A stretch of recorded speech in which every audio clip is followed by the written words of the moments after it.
We've got Kenneth Andrade, founder and CIO at Old Bridge Capital Management, joining in on the show right now. Kenneth, hi.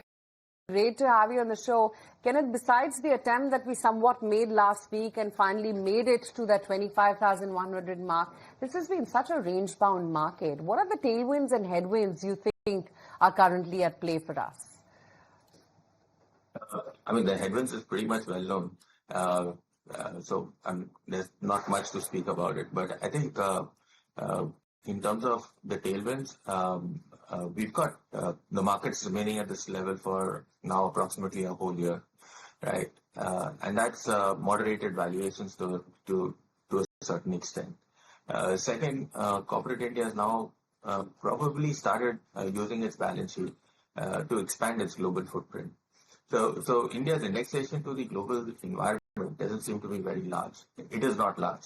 Okay, and the best way to actually do that is either export yourself out of the problem or go and acquire acquisitions. Technology has been doing it for a while. Now you're seeing manufacturing and some other industries also doing well.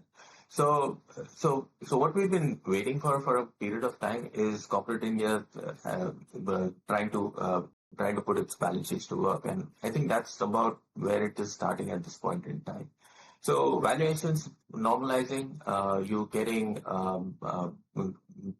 capital getting put to work, and the broader environment, more specifically the Indian environment. I think the government's doing what they can to kickstart the domestic consumer environment. So I think all of that is going to help us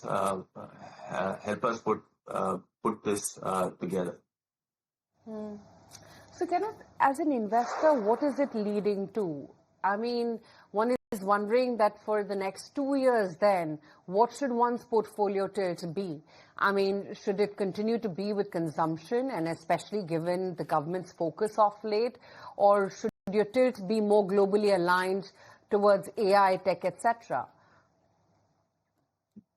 So if I put it together and go back into a little bit of corporate history, you need domestic cash flows or companies which have a reasonably strong footprint as far as the domestic environment is there. Use those cash flows to expand yourself globally. So India is in that position wherein you've got about 3.5% of world GDP. And now to grow yourself out of that 3.5 GDP upwards, you've got to take market share from the rest of the world. And despite whatever has been happening on the trade realignment bit, I think we're pretty much we pretty much find ourselves reasonably strong in a few verticals that are out there, and the focus necessarily needs to be on a large part of those verticals. Okay, over the longer term, I think we've come back fairly strongly in everything that we've been that has not worked for us so far. In terms of quality of manpower in the manufacturing business, we've seen how IT has re-engineered their entire employee strength to go out and become significant globally. I think that's what's starting up happening in manufacturing and other industries. So I think that's what we need to do. If you have to look at where we are, we need to focus on companies that are strong in the domestic environment, and also companies that are now expanding their balance sheets and their footprint across the entire world. But along with that, Kenneth, there's a big GST reset announced just off late, and from 22nd of September, we will see those resets happening. Help us understand, how are you playing the consumption story, and post this announcement, have you made any fresh additions in any pocket, if you can talk to us about? Because I see very interesting names like Maruti and all. They are one of your top investment ideas for now. What happened over the last couple of weeks, you basically stabilize the domestic environment through by stimulating the consumer footprint, by stimulating the consumer. So this quarter expected to be fairly buoyant. I think both from a lending perspective into consumers as well as from consumer-led businesses, specifically autos, or specifically discretionary consumption. I think that will be reasonably strong. But we need to see how these companies can find pricing over a period of time. And I think that is relatively critical to what plays out for the remainder part of for all of 2026 calendar year. So if we've been able to get pricing as well as volume, I think it's a new reset for consumption. But if you get volumes in absence of pricing, 2026 is going to be relatively moderate. So it's a litmus test. This quarter is going to be a litmus test. I mean, pricing determines how stocks or valuations should trade.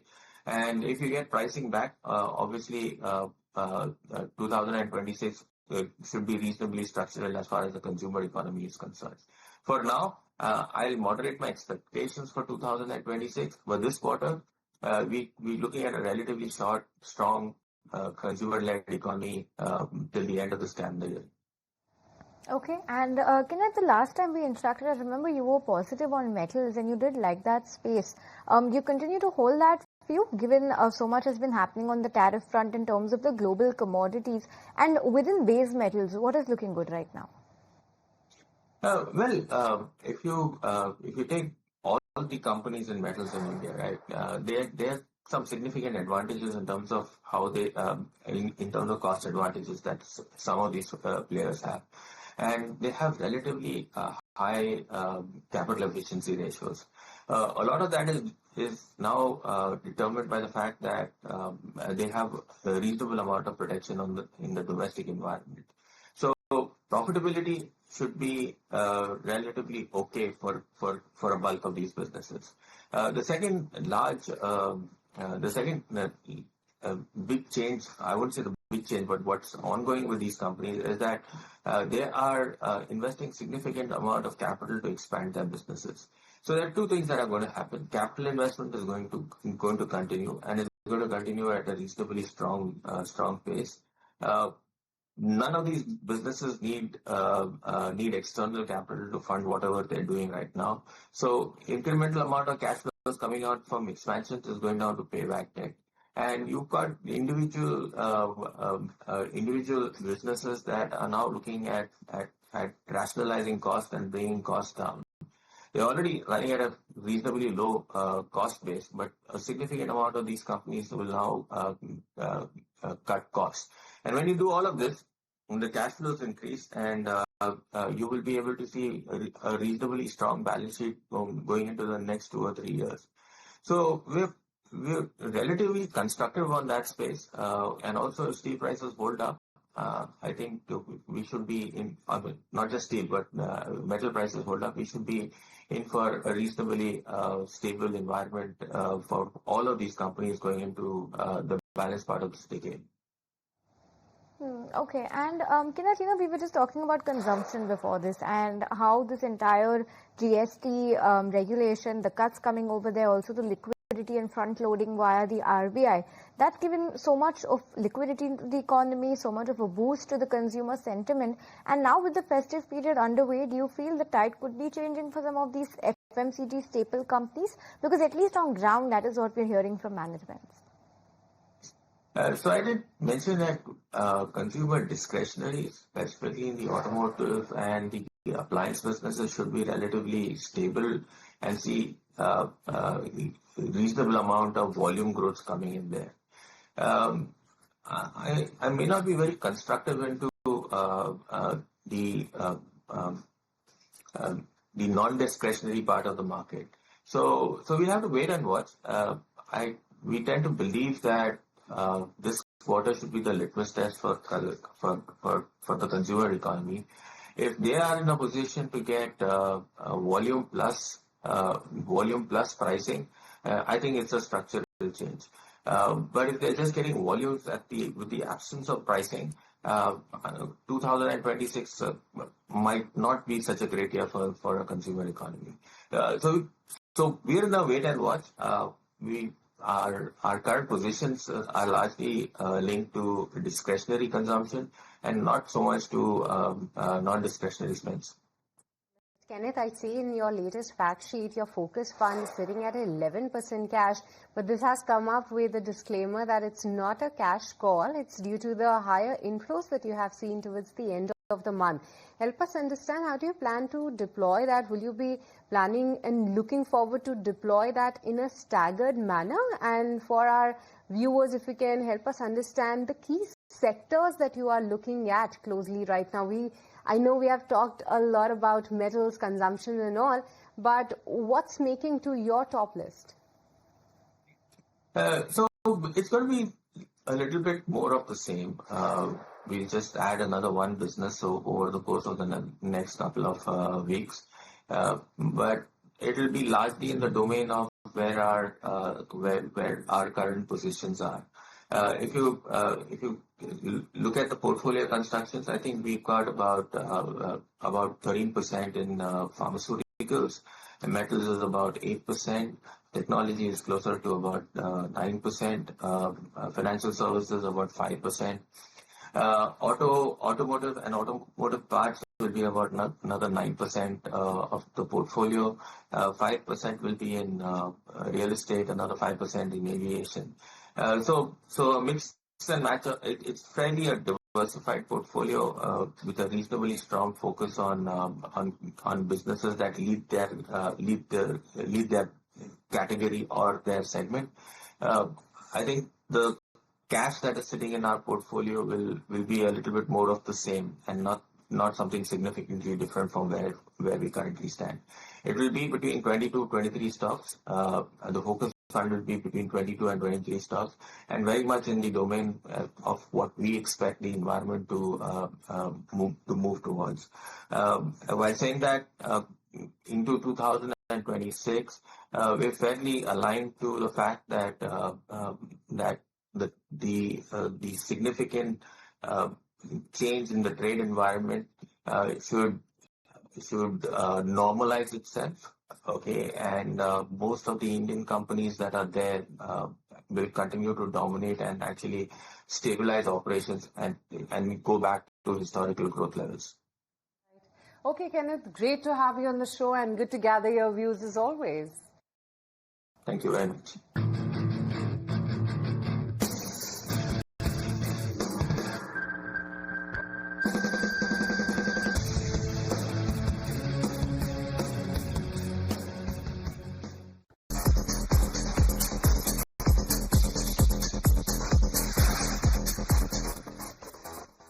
SEBI has amended its regulation to simplify the process for large companies launching their IPOs. SEBI has announced that the companies can now proceed with the IPOs involving relatively smaller equity dilution, and they have also lowered the maximum permissible exit load that the mutual fund schemes can charge from 5% to 3%.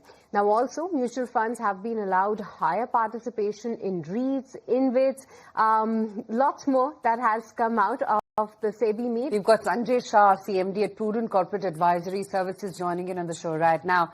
Sanjay, hi. As per the recent SEBI notification, incentives only for new investors with fresh ban from B30 cities. How much do you think the industry would take hit? I think it's a very positive move, and if you look at this is an additional incentive which has been announced by the SEBI, and this is in continuation of beyond 30 incentive. If you remember, I think before February 2023, there was a beyond 30 city incentive which was available to all the mutual fund distributors, which has been kept in abeyance by the SEBI, and we were waiting for some new structure to be announced. I think with the announcement of two important things. One is they said that if you bring money from beyond 30 cities from a new investor who is new to the industry, means their PAN has to be fresh to the industry, then they'll give us 1% as an additional incentive subject to maximum 2,000 rupees. Now, this amount is also linked to SIP. So either lump sum amount, or if you open an SIP, then first 12 installments of that SIP would be clubbed and the 1% of that will be given. But overall, I think so. It will not have any impact, or it will not have any impact on the industry. Rather, it's a positive move, and it will help people to do an efforts to bring new investors from beyond 30 cities. So it's overall positive move. Okay, overall positive. But Sanjay, like you were talking about, the distributor incentive capped at 1% of of the first year investment, maximum of 2,000 rupees per investor. How much impact on the yields are expected for the industry overall, and especially if you segregate between small and large size distributors? I don't think it's going to be a significant amount as far as expenditure on the brokerage is concerned. So, as you rightly said, number one is if you look at currently the mutual fund industry AUM, almost 68-69% AUM comes from the top 30 cities, and the roughly about 30% AUM comes from beyond 30 cities. Now, money has to come from beyond 30 cities.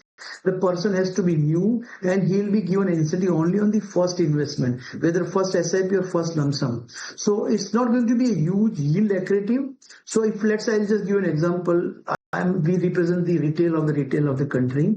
So on an average, we had roughly about 3 lakh investors every year who are new to the Prudent, and we do roughly about 60,000 new KYC. So roughly 20% are the 60,000 people we bring to the industry. Now let us assume these all 60,000 players are from the beyond 30 cities, and their average investment is let's say about 550,000 rupees. Then per investor earning would be 500 rupees, which is annualized about 2.5-3 crore. Now my total revenue of Prudent as a whole is about 1,000 crore. So it's not going to be even 2%. And then assume that I am saying 100% will come from beyond 30. I think I'm sure 50% will come from beyond 30 cities. So impact would not be very large. For me also, it will not be more than 1%. So I think it's going to be a good thing for it will take care of your routine expenditure to meet somebody and convince him to invest. So that's a good move, but it's not going to be hugely remunerative. But along with that, the commissions are likely based on the AUM values. Will these growth rate continue going ahead, and how are the demand trends looking for tier 2 and 3 cities? I think overall it's a big financial inclusion efforts by the SEBI by announcing the amount to be paid for bringing new investors to the industry. So I think it will add to the current already, because if you look at the current juncture, mutual fund is a very well accepted product, and within that SIP is I think by default people prefer investing by SIP mode. So I believe that the growth rate of mutual fund industry is going to be very, very robust, and this is an added advantage for that. So we assume at Prudent, we normally say that our AUM should grow in the range of 18 to 20% on an annualized basis. I think the industry should echo the same thing on a at least 5-year basis. My belief is that the industry AUM also should grow in the range of 15 to 20%. Right. Sanjay, SEBI has introduced additional commission for distributors onboarding new women investors as well. How much change do you see in the numbers for women investors, and what initiatives do you think the distributor industry is going to take? So I think it's a good move, because we believe that women has to play a very important role in financial inclusion. They should participate in the process of investing. They should also start creating their own corpus by becoming an investor. So I think it's a very, very good move, and country's progress is now linked to participation by women. So that's a very important thing. Now, what impact it will have, because you are giving some additional incentive for bringing women investors, I think only time will tell. However, for the new women investor, they have not restricted to beyond 30 cities. It is applicable to entire country. Anybody bring a new investor who is woman from any part of the country, they'll be getting the similar incentive structure which has been offered for the beyond 30 cities of new investors. So I think it's a double advantage for the women investors who are joining the industry, and if they are from beyond 30 cities, there is another incentive also would be available. Okay, we also have Feroz Aziz who's joining us on the show to give us some better sense on what these norms and what these announcements from SEBI's board mean. And Feroz, hi, morning. Thanks once again for your time today. First up, let's talk about this exit load cap that has now come down from 5% to 3%. Give us a sense of what the bearing could be on some of these asset management companies, and how could this pan out for the industry going ahead? Some are hygiene changes. I would categorize this as a hygiene change. Not that the 5% limit was being utilized by anybody largely. See, if you look at how the landscape pans out, you have about 600 odd equity mutual funds, which are active plus passive equity mutual funds, and then you have a few thousand debt mutual funds. There won't be anybody who has absorbed the cap of about 5%. So I personally think this would not make any change in terms of the exit loads being reduced to 3%. In fact, I personally think we did a study which was eye-opener for me because quite a few asset management companies were pitching to us saying that you give us a lock-in product, we will do well. We'll do better because then you have more time. Investor has allowed you 5 years to perform. But when you look at, we did a study of the top 10 asset management companies, top 10 fund managers who manage both a closed-ended fund and an open-ended fund. In an open-ended fund, the investor has the right to take a U-turn and remove his money any point in time. A closed-ended fund is where there's a lock-in or a proxy exit load kind of a situation. The performance of the same fund manager in an open-ended fund was better than in a closed-ended fund. We realized that Indian managers, when having the fear that the investor will go away, they perform better. And 8 out of the 10 fund managers did better than themselves in an open-ended format than in a closed-ended format. So I think it's very, very progressive. Exit loads have not helped the investor. And I think 3% is also astronomically high. But yeah, having that leeway for an exception makes sense. And that's what SEBI has done smartly so. Right. But Feroz, prima facie, you're saying this will definitely improve the health of the market. I mean, the fact that they've eased IPO anchor investor rules, they're looking to increase FPI participation as well, or rather would aid so. So prima facie, for the health of the market, this would be spelling good news, and also for, some of the niche market plays which specifically align themselves to IPOs. Yes. Good morning, Aisha. I personally think, like you rightly said, these are very, very sharp and very good moves. They're progressive. See how all the participants think very differently. There are 3 big participants in the market, right? FIIs, DIIs, and others. Others have both corporates, private limited companies, partnership firms, and the retail. All are classified, unfortunately, as retail or others when SEBI reports the numbers of participation in the capital market. All of them think very differently. An FII is a little more valuation insensitive, but growth, very, very sensitive to growth. He doesn't mind paying valuations. That's the behavior, as long as growth is sacrosanct. The domestic institutional investors are very growth sensitive, very valuation sensitive. They don't even buy growth if it is near certain. That's my experience of understanding fund manager psyche. And the retail, till some time back, was chasing his own tail, but now has become very smart. It started to learn to buy low, sell high. So when it comes to IPO market, I personally think each of these participants have behaved in the IPO market very differently. Retail has always bought and sold. The volumes of IPOs in the first 3 days is twice more the free float the company has put in. So retail guys are using it as short-term investments. FIIs are using and DIIs are using it as long-term investors. So I think that's so more IPOs should go into institutional hands so that the good valuations are capitalized on rather than you flip it for a listing gain, which is what the retails and others are doing. The other thing also, Feroz, and the regulator seems to be working on it, and in their words itself, it's a complex issue. The long-term F&O contracts, what could be the repercussions of that if they are to stay, or if the regulator decides to do away with those? Yes, Aisha, see, long-term derivatives might seem complex, like regulator has rightly said it is complex. If I run you through the way long-term options have operated in India for the last 10, 12 years, which I have been a part of this long-term derivative market. In 2012, 13, 14, 15, long-term derivative open interest was greater than 10 years from then, which is today. Okay, which is surprising. Now, if I wanted a long-term derivatives in the global lingo are also called LEAPs, long-dated equity anticipation participatory securities. That's what it is called. Of course, it's a longer story. If your viewers actually perhaps want to understand, then I can take you through a longer story. What has happened in long-term derivatives is that in the exchange on NSE, you will find even 5-year calls and puts. Brokers restrict most of the retail to 3 months of transaction. So in the first few years of the last decade, long-term derivatives were more prevalent. There were several long-term derivative traders sitting in Hong Kong and creating market for long-term derivatives. In 2015-16, I think NSE and in turn SEBI were a little worried about how the illiquid market is shaping up. there were some curves there.